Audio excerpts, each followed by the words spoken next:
Gwamnatin jihar Kano ta sake cafke mawaƙi Naziru M. Ahmad.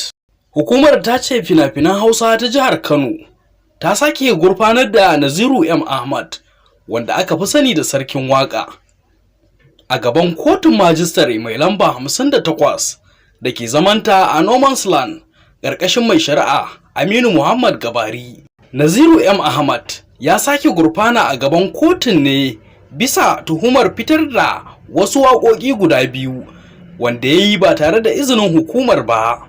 Tun dai a watan Satumbar shekarar da ta gabata, hukumar ta fara gabatar da shi a gaban kotun majistare da ke zamanta a Rijiyar Zaki. Daga bisani kuma aka mayar da shari'ar kotu mai lamba 16. Yanzu kuma sakamakon canje-canjen da kotunan suka samu, an mayar da shari'ar wannan kotu da ke No Man's Land. Tun a baya dai Sarkin Waƙar ya musanta tuhumar da ake yi masa. A Larabar nan ma da aka karanta masa tuhumar ya sake musantawa.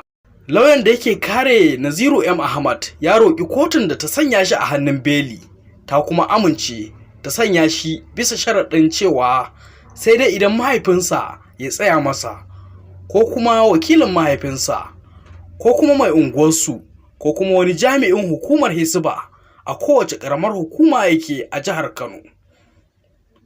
Kotun ta sanya ranar 1 ga watan Disamba mai kamawa na wannan shekarar domin ci gaba da sauraron wannan shari'a.